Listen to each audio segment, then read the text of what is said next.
we're going to Baltimore. Yes, sir. Now, this one, I just want to talk about this. This is more of an indictment on the Bengals and the Browns. Okay.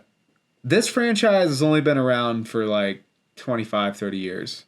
Sure. And this team already has like way more consistently great players. They do know how to draft over there. Yeah. Yeah. I mean, it shocked me when I found out the Bengals only have one Hall of Famer. I don't want to talk about it. Yeah.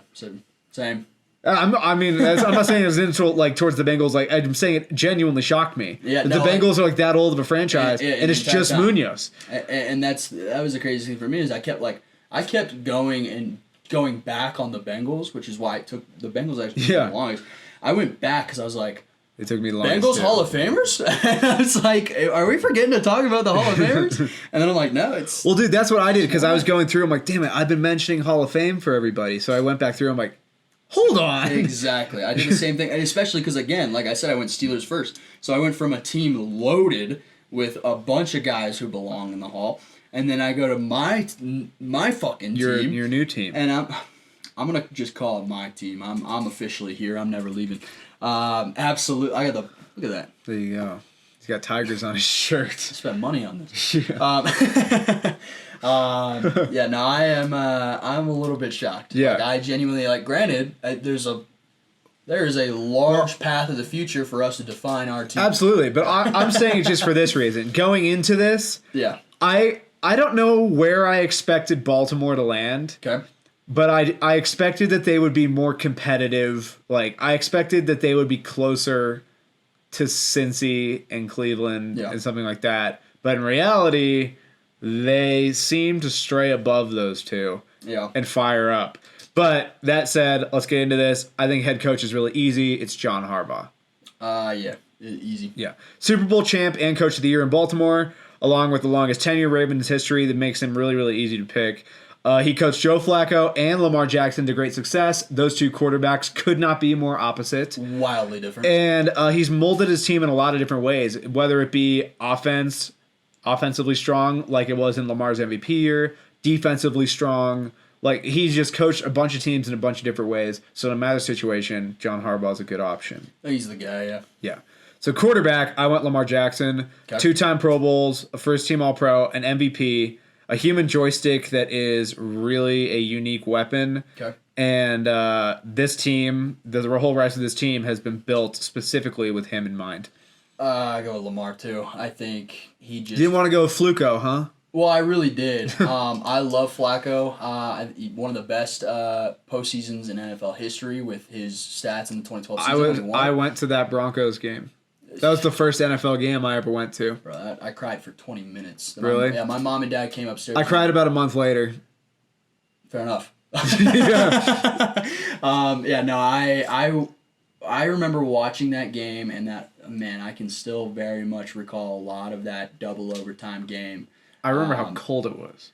Well, fair enough. You want to know what else I remember? Raheem Moore just... Yep. I see it in my nightmares even now, even though I'm no longer a fan. Raheem Moore is going to be on the Broncos all-time team for sure. He's going to be on the Ravens all-time team at this point. Honorable mention to Raheem Moore. Oh my God, they couldn't do it without him. No. But no, absolutely. I think the way the team is built, like I don't have wide receivers out here who are going to go out there and give Joe Flacco exactly what he needs to do well with this team. Lamar, I think the Ravens are already focused on being a run-based team with Lamar right now. I think give them the best roster they've ever had, and they'll still be more focused on playing. And that is exactly what it is. So this team, much like Cleveland, I'm going two backs. Okay. So the first one, I've got Jamal Lewis. Yep. A Pro Bowler, a first-team All-Pro, a Super Bowl champion, 2000 All-Decades team. Yep. 5 years of at least 1,000 rushing yards, including a season with 2,066 rushing yards. Yep. And that is just, that speaks for itself. And then the second one, I've got Ray Rice. Listen, I understand. Don't tell me, tell them. I understand everything that goes on with Ray Rice. But Ray Rice, in his day, was a very good running back. Absolutely. And Lamar Jackson is lightning, and this is thunder. This is a human bowling ball who really packs a punch. And he brings 5,000 yard rushing yard seasons. 5,000 yard rushing yard seasons also. We have 3 very distinct runners, and all of them have rushed for 1,000 yards. So we have 3,000 yards in the backfield every time we step out there. It is terrifying and sure when you got a class of world beaters like those guys. Yeah, you do. Yeah, you do. No, I'm with you. This is the first time I got 2 running backs on my team. I genuinely do not trust Lamar throwing the ball, but why even throw it at this point? I trust him to an extent, but I also think, let it also be mentioned here, I don't distrust Lamar throwing the ball. Okay. The weakest position all time for the Ravens has been wide receiver. Yep. So always. When I started going through this, I was like, okay, we're going to have a few standouts, I'm sure. Not really. The Ravens, if you think of their top receivers, the Ravens haven't really even had a Pro Bowler play wide receiver. Yeah. So they've had a lot of great running backs, though. So on top of the fact I was picking Lamar Jackson, that was just the strength of the Ravens all time. I mean, the kind of options you can run with that is it's crazy. We're going to have a nasty pistol offense. Absolutely. But so wide receiver, the first one I went with was Steve Smith. There was a lot of ways I could have gone here. Okay. But Steve Smith, he was only in Baltimore a short time, but he was a 1,000-yard receiver. Okay. And I think just as an attitude guy and as a leader, it's the type of thing the Ravens need. Okay. Really, really tough attitude. And there was a few guys you could have gone with. I thought about Anquan Bolden in this spot, but Steve Smith's production was greater than Anquan Bolden's in Baltimore. Yeah. So I went with that. I don't blame you. He showed up to Baltimore and was a stud, even though it was for a short period of time and he was on. Then he hurt himself, and but when he was doing what he was doing, he was effective with it. Yep. And then my second one is Torrey Smith, Super Bowl champ, and this was picked for a very specific reason. We got a lot of dudes focused on running the ball. Torrey Smith was a blazer.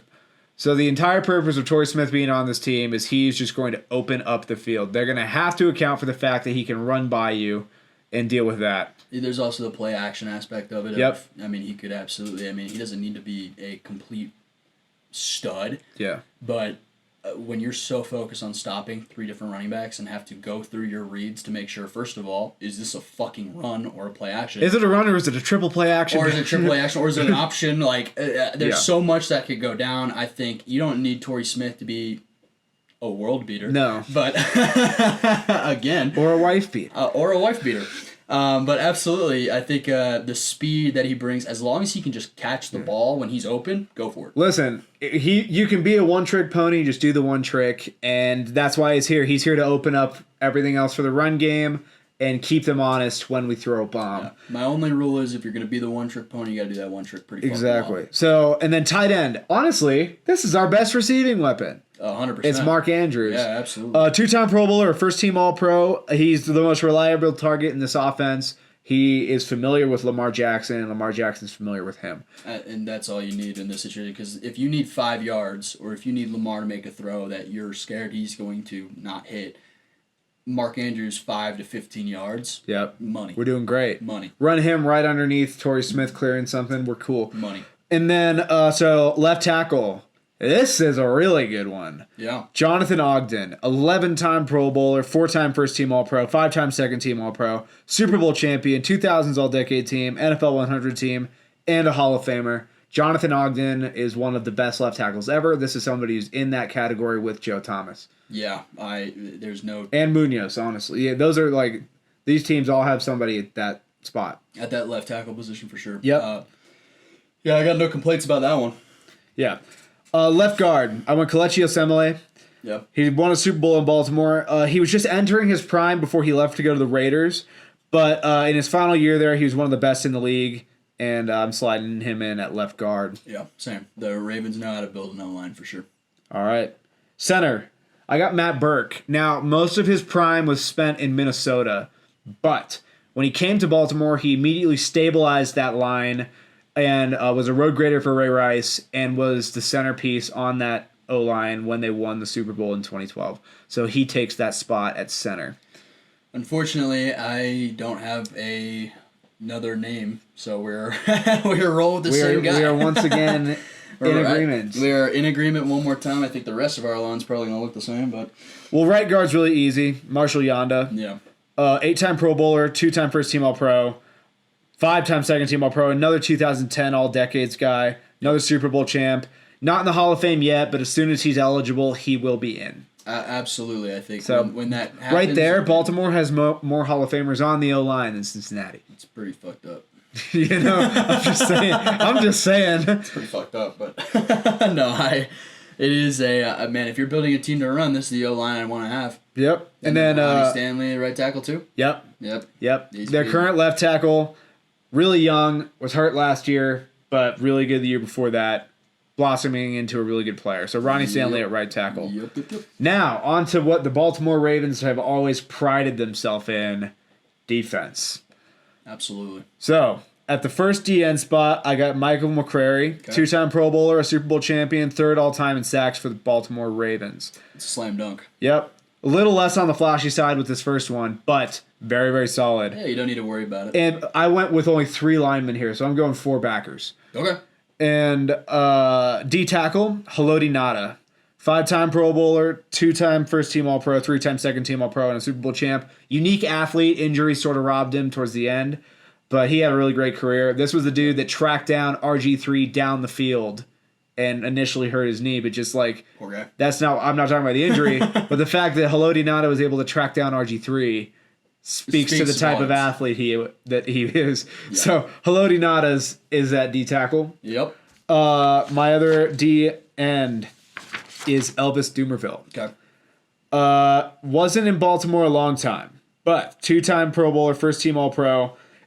Dumervil's peak in Baltimore was 17 sacks, and that is the Ravens' single-season record.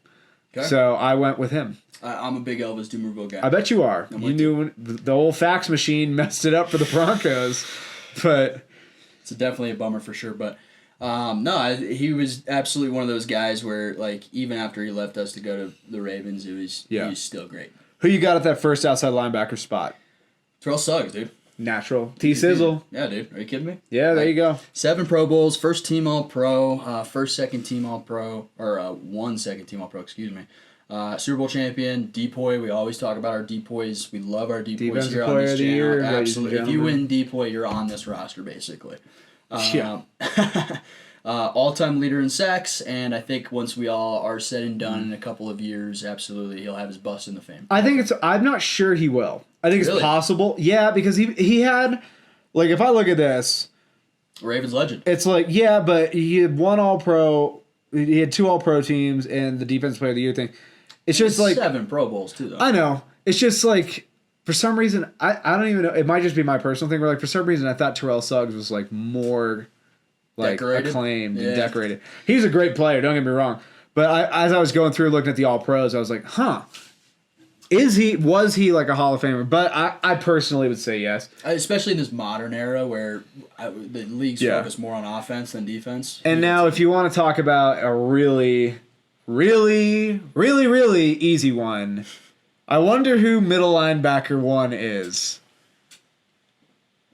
He's a killer. Who they have? I was going to say, who they have right now killing it? Yeah, exactly.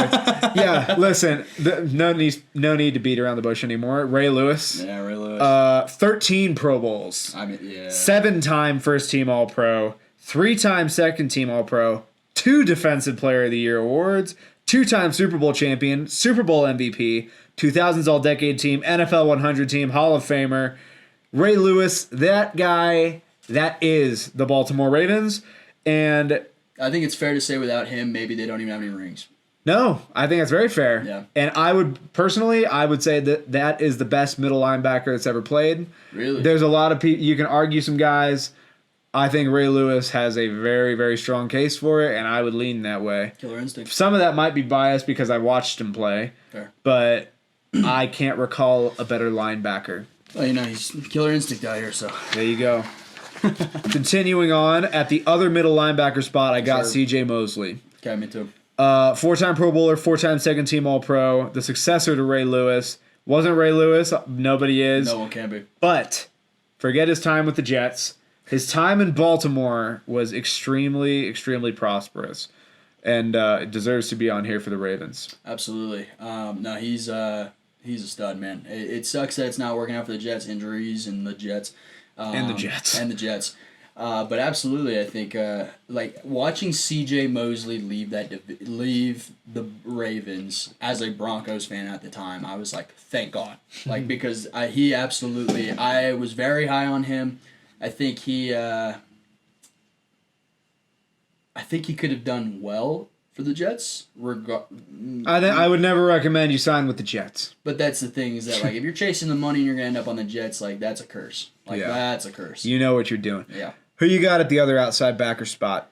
Peter Boulware, a 4-time Pro Bowler, 1 second-team All-Pro, Super Bowl champion, second in sacks in Ravens history. So this linebacker core, I mean, there's a reason why I didn't give a shit about the second D tackle. I had to go with this guy. I went four backers because all 4 of them are Pro Bowlers and All Pros. And what 3 like? 2 of them are Hall of Famers, or one of them's a Hall of Famer. One of them. Ray's already in. I think Suggs will get in. Suggs gets in. And Mosley might have been on track had he stayed in Baltimore, but didn't. He should have stayed. He should have stayed. And but Boulware is not a Hall of Famer, but was extremely productive in his time. Yep, right there with you. So, I mean, corner. I've decided to project out. You might have flipped these two, okay. But corner I'd projected out. And I got Marlon Humphrey. Okay. 2-time Pro Bowl, 1-time first-team All-Pro already. He led the NFL in forced fumbles. Okay. He's thrived in his young career, and as he continues on, I think he can surpass everybody, become the best in Ravens history. Okay. The Ravens cornerbacks tend to hover somewhere around 4 Pro Bowls, 3 to 4. And I think with him having 2 already and an All-Pro team, he'll surpass him. Absolutely. Honest to God, he's very good. That was a great pick, and he's been a guy that they've not had to worry about that side. No, even though he wears a ugly number for a corner. Which one does he wear again? 44. Oh, that's right. I don't like it. For some reason, I thought he was 22. No, that's Marcus Peters. That's what I'm thinking of. Marcus Peters is 22. Yeah, 44. I love for a safety. I love even more for a linebacker. I don't even like it for that. I like it only for like a fullback. 44 for a fullback's good. If I got to put it on a linebacker, I'll take it for a left outside linebacker. I don't even like numbers in the 40s for linebackers. I like the right outside linebacker and the left outside linebacker. Like, granted, Shaq Barrett 48. I like numbers in the 50s and 90s. I don't like linebacker numbers in the 90s. I save that for D-line. I like outside backers to have 90s. That's old school. Yeah. I don't even like this whole thing of like people wearing the single digit numbers at these other positions. I don't even know why. I think it really part of it's probably just been what I'm used to. But like I don't know. I don't like seeing corners wearing 5. Yeah. I'm like 6. like the best corner numbers will forever be 21, 24, 25. Stuff like that. Well, the reason it works in college is because you have duplicate numbers. You have a guy on defense who's 36 and a running back who's 36. But, like, in the NFL, like, Brady made a great point when he had a whole thing. He's like, bro, if you have 3 quarterbacks on your roster, you have 7 wide receivers, and you have 4 tight ends, there is 14 numbers. If all those guys, tight ends technically, they don't get the number thing, right? They can't go 8 or something like that. No, because Kyle Pitts is 8. Yeah, Kyle Pitts was 8. So Kyle Pitts, so absolutely. It gets you in a situation where, at a certain point, kickers who are fucking boned and can only do 1 through 19, punters and kickers can only do 1 through 19. You can have 20 people on your roster who are 1 through 20, none of them being fucking kickers. Yeah, I get it. And granted, I'm not accurate. Listen, Marlon Humphrey's just the opposite end of it, where it's like he picked the number with the least amount of swag you could ever wear as a corner. And that's but at least he's good. The branding's horrible, but yeah, he's a great player. Yeah. So, did you have him as your first or second, or did you have him at all? I have him at 2. Yeah, I definitely had to have him because I needed a more modern guy, specifically in the 2000s that we're trying to create, and we have a great D line here. So yes, honestly, and middle linebacker and linebackers in general. The front seven's cooking. The front 7 is insane. So I think Marlon Humphrey safety ain't too shabby either. Yeah, we'll get there. I think it's pretty obvious who we're fucking talking about, but absolutely, I think Marlon Humphrey. I have his 2. So who you got at 1 then? Chris McAllister. Okay, that's my 2. Okay. So yeah, we got the same combination, just flipped. Talk about Chris McAllister. I'll talk a little bit about him. He's got 3 Pro Bowls, first team All-Pro, 1 second team All-Pro, and Super Bowl champion. Yep. That's just who we're looking for here. Our D-line is good enough that we need 2 guys who are proven to just hold down the fort for 2 seconds for one of these 7 guys to go sack the guy. So I think if that's the position, that's the position that we're in, Chris McAllister. I mean, with the Pro Bowls, like we said, the whole Ravens are kind of built on corners. The corners have always been solid pieces, never their focal points. Here's another example of never really the focal point, but hey, he's got a ring and he played well for him. I honestly think he could get bumped from this list if Marcus Peters comes back healthy. I need Marcus Peters to ball out for them for another year. Yep, me too. I don't think Marcus Peters is bad. That's why the only reason I'm not putting him on this list is because I was like, I'll go with the guy who won. It's the injuries. Yeah. For me, it's the injuries and the fact that he was coming off some rough years in LA. Yeah, Marcus Peters has already been a Chief. He's been in LA. He's been a Ram, and now he is a Raven, and he got injured. So it's like, well, fuck, I haven't seen this guy. He's played well. He played well the first year in Baltimore. True. So I think Baltimore also just fits him better. But, I mean... he belongs in Baltimore. As of right now, Chris McAllister has the other corner spot for me. Now... I was going to say Marcus Peters, but I need to see more. Fair enough. All right. Now, the other legend on this defense. Easy peasy. Ed Reed. Oh, 100%. 9-time Pro Bowl. Yep. 9 Pro Bowls. 5 first-team All-Pros. Yep.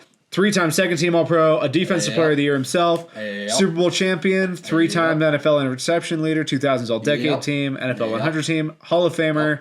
He is at best the second best safety of all time, and at worst the 3rd best safety of all time. Yeah. But no matter what, an absolute ball hawk. Big and hits. Reed, if there was nobody else in this secondary, Ed Reed would make it dangerous. Big hits. Ball hawk, could do it all kind of guy. You gotta love it. Ed Reed was terrifying. I remember there's a whole... Oh, there are 3 safeties that are at like the top of every list, and you can pretty much order them however you want. Generally, number 1 is set and 2 and 3 flip. Yep. But Reed is one of those 3. Absolutely, and well earned. Yep. It's not bullshit that he's there. No, he earned every single bit of it. Absolutely. And Ed Reed, legend. Enough said.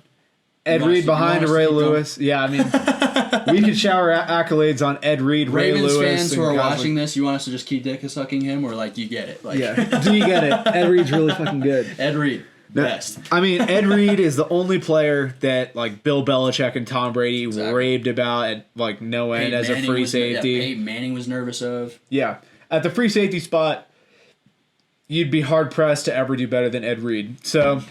That was an easy one. Strong safety, I went Rod Woodson, who, even though he was at the end of his career when he got to Baltimore and he was switching from corner to safety, he was a 3-time Pro Bowler, a second-team All-Pro. He led the NFL in interceptions once, a Super Bowl champ. He's a Hall of Famer himself.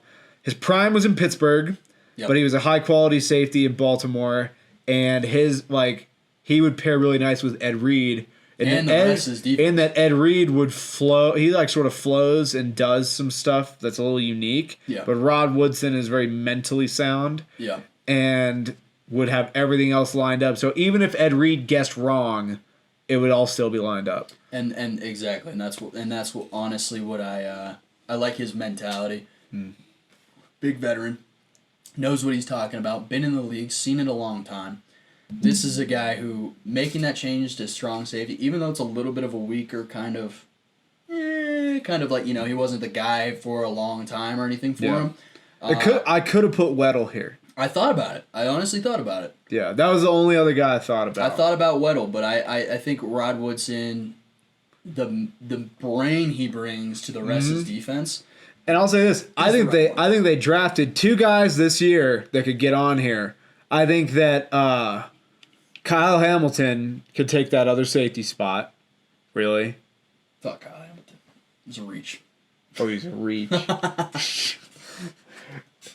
And then Linderbaum at center could take Matt Burke's spot on here. That shit. So they got Hamilton and Linderbaum, and I think those 2 guys could both end up on this team in a few years. Both of those are incredible picks. It's so leave it to Baltimore, right? Baltimore nailed that draft. That was the worst part is watching that draft and seeing Baltimore nail those picks. I was like, fuck. See, and that's the thing. That's what I'm talking about. Baltimore, even though they haven't been around as long, they have way better players than they're a well put together franchise. They're just run well. Yep. But so yeah, Rod Woodson there. Kicker. Linderbaum is a move as hell. I still can't get over that one. Yep. That one sucks for me. But And then kicker, this one's really, really easy. Super easy. Tucker. Yep.